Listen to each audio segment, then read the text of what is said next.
कहानी की शुरुआत करीब 3000 साल पहले प्राचीन मिस्र से होती है। उस समय पूरे साम्राज्य पर एक शक्तिशाली फिरौन का शासन था। उसकी रानी अनक्सुनामुन अपनी अद्भुत सुंदरता के लिए पूरे राज्य में मशहूर थी। नियम इतना सख्त था कि राजा के अलावा कोई भी उसकी तरफ गलत नज़र से देखता तो उसकी सज़ा सीधे मौत होती। लेकिन महल की दीवारों के पीछे एक ऐसा राज छिपा था जिसने पूरे साम्राज्य की किस्मत बदल दी। राजा का सबसे भरोसेमंद पुजारी इम्होटेप और रानी एक दूसरे से चोरी छिपे मिलते थे। एक दिन जब दोनों गुप्त कक्ष में मौजूद थे, तभी अचानक फिरौन वहां पहुंच गया। इम्होटेप तुरंत खुद को छिपा लेता है, लेकिन रानी की हालत देखकर राजा को शक हो जाता है कि उसके साथ विश्वासघात हुआ है। स्थिति बिगड़ती देखकर इम्होटेप सामने आ जाता है। इससे पहले कि राजा कुछ कर पाता, रानी ही खंजर उठाकर उस पर हमला कर देती है और फिरौन की मौत हो जाती है। महल में हड़कंप मच जाता है और सैनिक तेजी से वहां पहुंचने लगते हैं।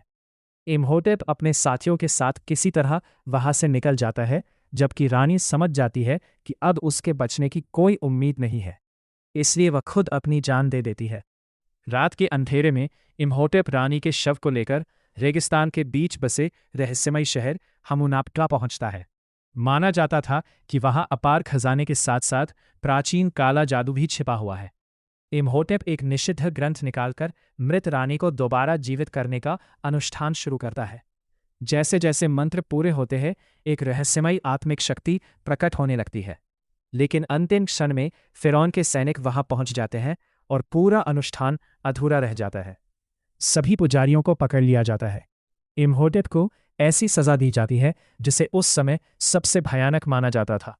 उसे जिंदा ही मम्मी बनाकर एक ताबूत में बंद कर दिया जाता है, ताकि वह हमेशा के लिए अंधेरे में कैद रहे। सदियां गुजर जाती हैं और कहानी 1923 में पहुंचती है। अब हमुनाप्टा सिर्फ एक खंडहर नहीं, बल्कि एक श्रापित जगह के रूप में मशहूर हो चुका है। कहा जाता है कि जो भी वहां खजाने की तलाश में जाता है, वह कभी लौटकर नहीं आता। इसी दौरान लाइब्रेरियन इवेलिन और उसका भाई जोनाथन एक रहस्यमयी चाबी और अधूरा नक्शा हासिल कर लेते हैं, जो हमुनाप्टा तक पहुंचने का संकेत देता है। हालांकि नक्शे का सबसे महत्वपूर्ण हिस्सा गलती से जल जाता है, फिर भी दोनों हार नहीं मानते। सही रास्ता जानने के लिए वे जेल में बंद साहसी खोजी रिक ओकॉनल के पास पहुंचते हैं। ओकॉनन पहले उस जगह पर जा चुका होता है, इसलिए वह खजाने में हिस्सेदारी की शर्त पर उनका साथ देने को तैयार हो जाता है। कुछ ही समय बाद उनकी टीम जहाज के जरिए रेगिस्तान की ओर निकल पड़ती है। संयोग से उसी जहाज में एक अमेरिकी खोजी दल भी सफर कर रहा होता है, जिसका लक्ष्य भी हमुनाप्टा का खजाना होता है। उनकी अगुवाई बेनी कर रहा होता है, जो कभी ओकॉनल का साथी रह चुका था। सफर के दौरान रात में जहाज पर रहस्यमयी हमलावरों का हमला हो जाता है। अफरा तफरी के बीच इवेलिन पर भी जानलेवा हमला होता है, लेकिन ओकॉनल समय रहते उसकी मदद कर देता है। थोड़ी ही देर में पूरे जहाज में आग लग जाती है और सभी लोगों को अपनी जान बचाने के लिए समुद्र में छलांग लगानी पड़ती है। कई मुश्किलों का सामना करने के बाद दोनों टीमें आखिरकार रेगिस्तान के बीच स्थित हमुनाप्टा पहुंच जाती है। सूरज की पहली किरणों के साथ सदियों से रेत में दबी वह रहस्यमयी नगरी सामने आती है। इवेलिन सबसे पहले अंदर पहुंचकर उस जगह का पता लगा लेती है जहां प्राचीन मम्मियों को दफनाया गया था, लेकिन किसी को भी अंदाजा नहीं होता कि उनका यह कदम सदियों पुराने एक ऐसे श्राप को जगा देगा जो पूरी दुनिया के लिए खतरा बन सके। इवेलिन ने फर्श पर जड़े चमकदार शीशों का सही कोण बनाया, जिससे सूरज की किरणें अंधेरे गलियारे में पहुंची। रोशनी पड़ते ही पत्थर की दीवार धीरे धीरे सरकने लगी और एक गुप्त रास्ता सबके सामने खुल गया।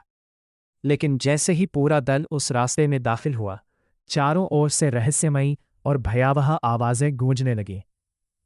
उन आवाजों ने माहौल को इतना डरावना बना दिया कि कुछ लोग घबरा गए। इसके बावजूद ओकॉनल और जोनाथन हिम्मत दिखाते हुए आगे बढ़ते रहे। तभी सामने से अमेरिकी खोजी दल भी वहां पहुंच गया। दोनों टीमों के बीच रास्ते को लेकर बहस शुरू हो गई और कोई भी पीछे हटने को तैयार नहीं था। इसी दौरान इवेलिन की नज़र जमीन में बनी एक पतली सी दरार पर पड़ी। उसे एहसास हुआ कि इसी जगह के नीचे कोई छिपा हुआ कक्ष हो सकता है। सभी लोग उस संकेत का पीछा करते हुए नीचे उतर गए और अलग अलग दिशाओं में खोज शुरू कर दी। इसी बीच जेल का वार्डन लालच में आकर सबसे अलग हो गया। वो अकेले एक संकरी सुरंग में पहुंचा, जहां दीवारों पर नीले रंग के चमकते पत्थर जड़े हुए थे। उसने उन्हें कीमती रत्न समझकर निकालना शुरू कर दिया, लेकिन उनमें से एक चमकती चीज अचानक उसके जूते के अंदर घुस गई। अगले ही पल उसके पैर में असहनीय दर्द उठने लगा। वो घबराकर जूता और कपड़े उतारने लगा, लेकिन तब तक वो जहरीला जीव उसके शरीर के भीतर तेजी से फैल चुका था। कुछ ही पलों में वो अपना संतुलन खो बैठा, एक चट्टान से टक। दूसरी तरफ अमेरिकी दल को पत्थरों के नीचे एक विशाल ताबूत मिला। अंदर क्या छिपा है, ये जाने बिना उन्होंने खुद जोखिम लेने के बजाय मजदूरों को आगे कर दिया।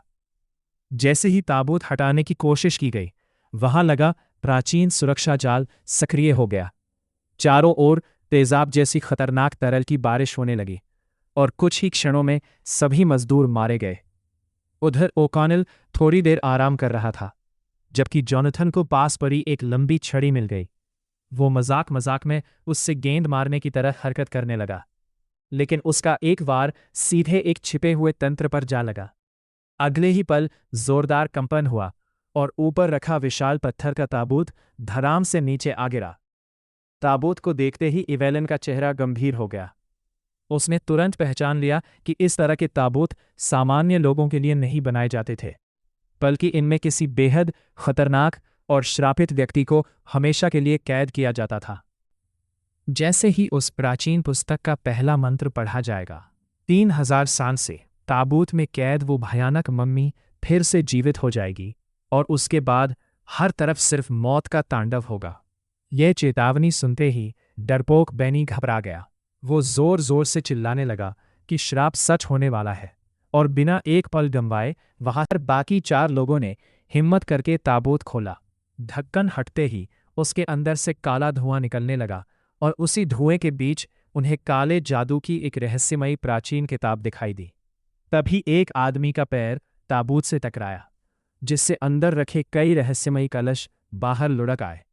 उन्हें देखकर सभी को लगा कि यही इस जगह का असली खजाना है। लालच में आकर हर किसी ने एक एक कलश अपने पास रख लिया। रात गहराने के बाद एलिन वहां से गुजर रही थी। तभी उसकी नज़र उस आदमी पर पड़ी, जो बार बार उस रहस्यमयी किताब को खोलने की कोशिश कर रहा था।